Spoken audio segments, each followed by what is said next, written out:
Good day everyone. This video will be more of samples for in solving retinoscopy, static retinoscopy, spherical, and astigmatic errors. So we will start without WDL. So step number 4, static retinoscopy. So number 1 is without WDL at 20. So because it's without WDL, we will start at plano and 20 inches. So the WDL is 2 diopters. Correct. So without WDL, you check the 180th meridian. The IRM is width. The IRM is width. Start at plano. It's width. So because it's width, you will introduce plus lens. Very good. So we'll go up. Still width. And at 50, still width. At 75, it's now against.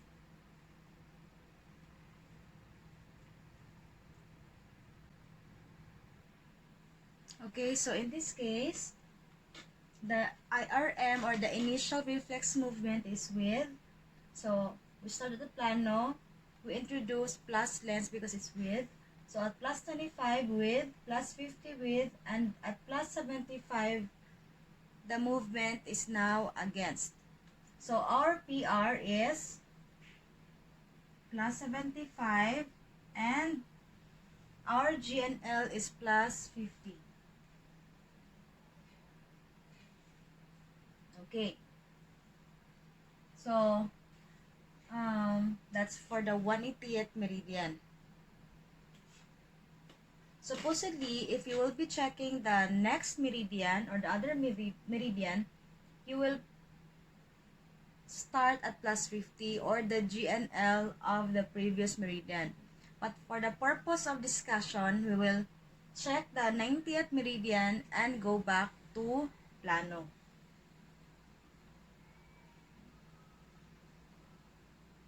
So at 180th meridian, the 90th meridian, IRM is also width. So you start at plano. So it's width. You added lens plus 25. The movement is still width. So you add another more. So it is now 50, still width, and at plus 75, the movement is now against. So the PR is plus 75 or point of reversal. PR means point of reversal. It is where the IRM changes into another movement. So this is the GNL. So if you will be comparing it, 180th and the 90th meridian, they have the same GNL and PR. So meaning, this is a example of spherical error.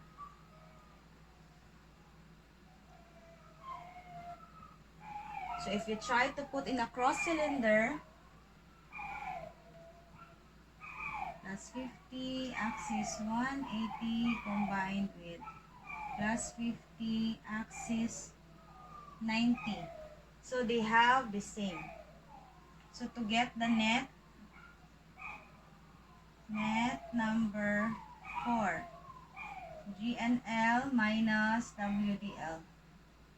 So if you will be writing for the net or solving for the net, always, or I suggest you have to write the formula all the time. GNL for 180 to 90th is plus 50.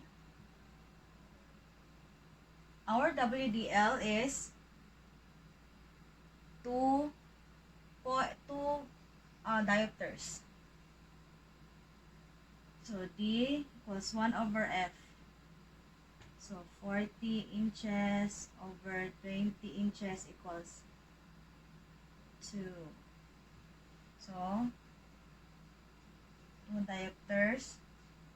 So net number 4 is plus 50 minus 2 diopters is minus 150. Ref stat is myopia lesser than WDL.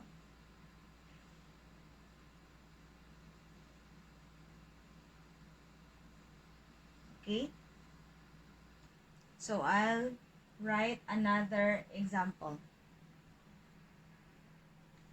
This time, we will have with WDL at 16 inches. So 16 inches, if you will convert it into a lens, it will be 250. So how did we get the 250? For it's D equals 1 over F, 40 divided by 16 inches. So that's 2.50 diopters. Okay. So this is with WDL. So the 180th meridian. IRM is with. Okay. So let's start here. 180th meridian, the IRM is with. Because this is a with WDL, we will start at 250. But to get the IRM, you should do it plano. So nothing in front of the patient, a lens or contact lens or anything nasa foreplay. It should be plano. So with plano, IRM, we get the IRM that's with. And because it's with WDL, we will start at 250.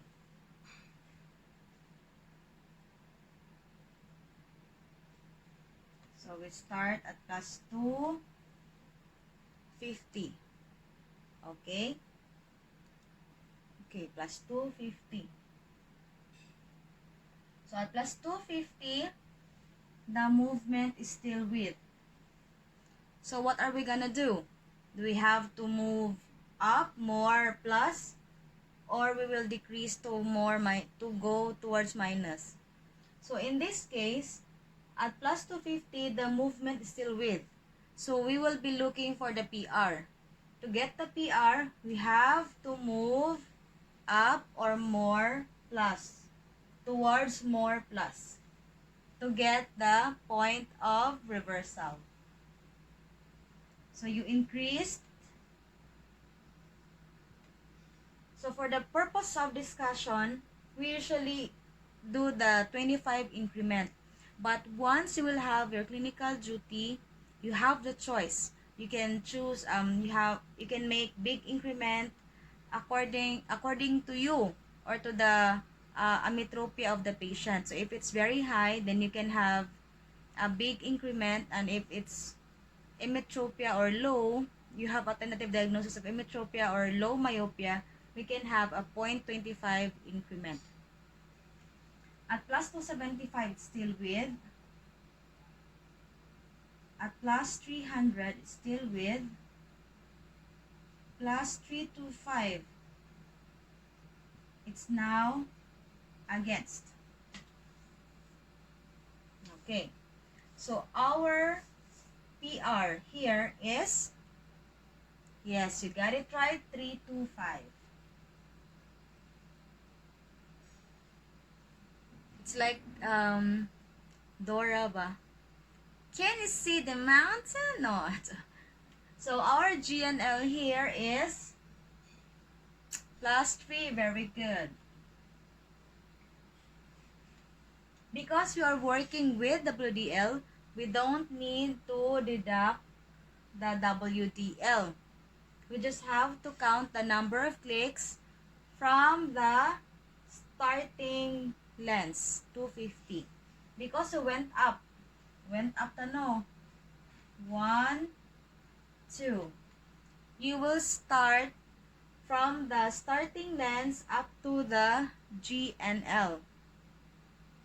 So this is 1, 2. So we made 2 clicks. Every click is 0.25. So for the net, number 4 is, for the 180th meridian, let's say it's just the same with, oh no. Let's have a different from sa 90, okay? So you made 2 clicks. So this will have a 2 times 0.25. That's 0.50 diopters. But, so what's the sign? The sign will be positive because we move up towards more plus. So if you move down towards minus, the sign will be negative. But for this, it will be positive because we went more plus.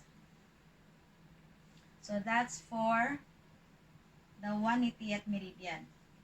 So now let's go to the 90th meridian.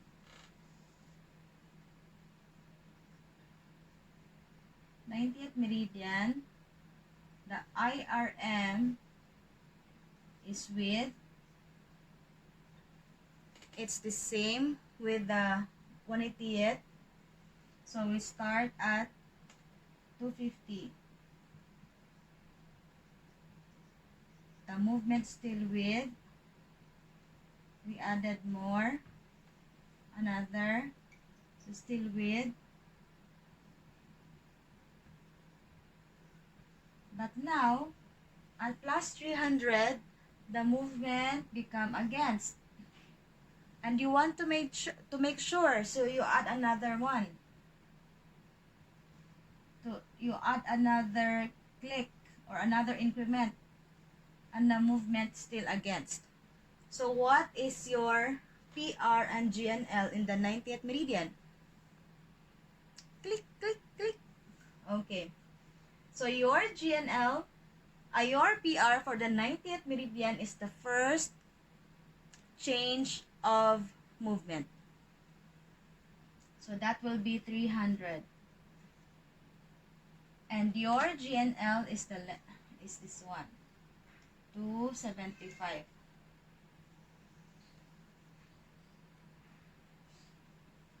So now,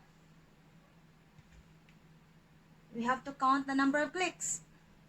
The number of clicks from the starting point or starting power, 1. Starting lens padong sa, or sorry, towards the GNL. So that's 1. So 1 times 0.25 is 0.25. So it's still plus because we went up or towards plus. Plus 0.25. Okay. So now we will solve for, we will combine this one. This is cross cylinder. We will do flat transposition. So our flat transposition, we have rules. First rule, for the new sphere, we have to use the more plus for the new sphere. So the more plus here, plus 50 or plus 25. So if you compare the two, plus 50 is more plus compared to the 25. So our new sphere now,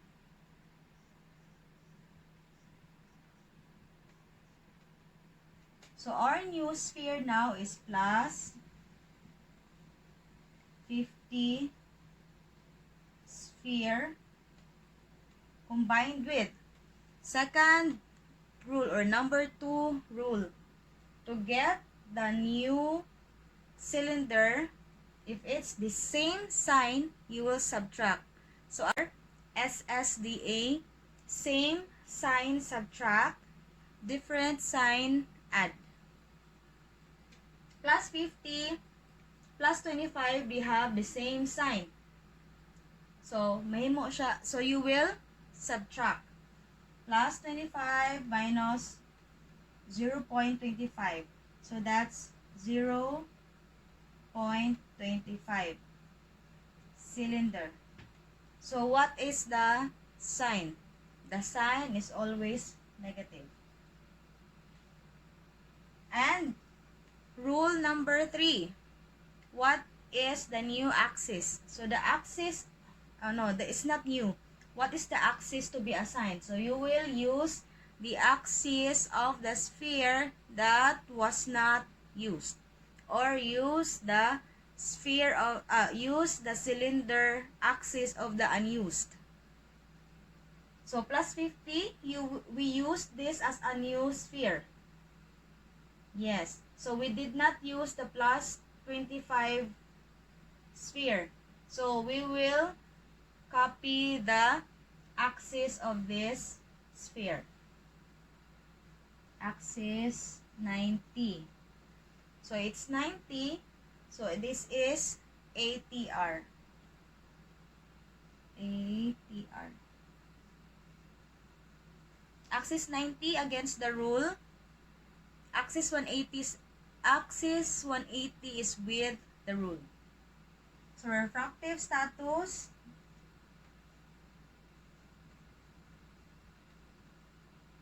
is, yes, correct. This is MA or mixed astigmatism. Refractive status is MA or mixed astigmatism. So, I hope this video will make it more clearer. This is for the width. Okay, let's have another example. So, okay, this time, example number 3, this time it's still with double DL, but the working distance is 20 inches. So, the working distance lens is plus 2 diopters. Okay. So, 180th meridian. IRM is width. So we have to remember width movement plus lens. So, width movement will indicate emmetropia, hyperopia, or low myopia. Myopia greater than the WDL. So, because this is a with double DL method, we will start at plus 2. So, we introduced plus 2. At plus 2 now, the movement is against. So, now it's against.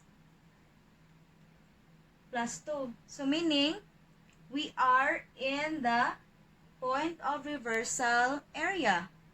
We already approached the point of reversal. But we want to make sure if this is the first point of reversal or just few of the point of reversal area. So, we will decrease or go towards a lesser plus to get back to the width movement so that we can check if this is the first PR or first lens that made a change of movement. So, I will just put it a little bit higher. So, now at plus 2 diopters, the movement is against. We will go lesser plus to get back to the width or initial reflex movement that we have before the plus 2. So, we will have 175 diopters plus, it's still against, and plus 150, the movement now is with. So we want to check if it will become width again. So we tried another decrease. And still width. Okay, so question. What is your PR and what is your GNL? So what is now your PR and your GNL? So a little bit recap. So IRM is width, was width. And then this is width double DL. So we started at +2. At +2, the movement became against. So it means that we are already in the point of reversal. So we made a little, so we went down or go towards lesser plus to check if this is the first PR or to get back to the IRM. So this is now the result. So your PR now is the 175. And your GNL is 150. So is it clear? So you just have to play back this video so that you can always go back why it became like this and that. Okay? Okay, so that's for the 180th meridian. So we go now to the 90th meridian.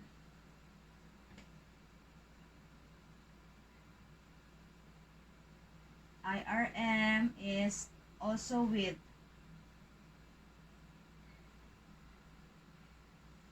And we also started at +2. The movement is against, so we went down. The movement is against. And another down. The movement is width. So the same with the 100th meridian. 175 is the PR and 150 is the GNL. So they have the same. So let's just make it as is lang. Okay, just the same. So we are having a spherical error. Okay. So we have to count the number of clicks that we did from the starting lens. Okay. So 1, 2.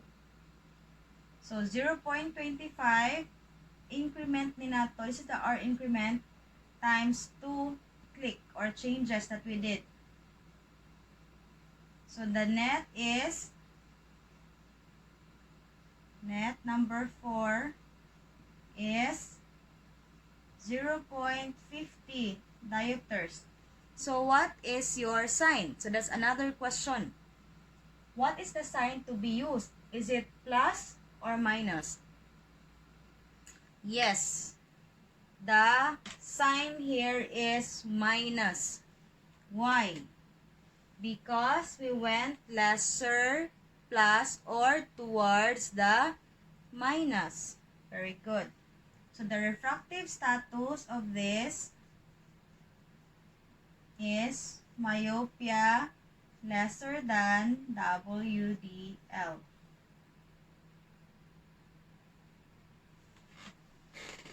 And I hope that you learned something in this video. So you can always replay this video and go back to the points where you have difficulty catching up. And you can, thank you very much for watching. So we are not giving up on this method of learning. So I'm learning to relearn, relearn, and unlearn. Because there's a saying that if you stop learning, you stop living. So we have to learn every day. Thank you very much. Stay safe and God bless everybody.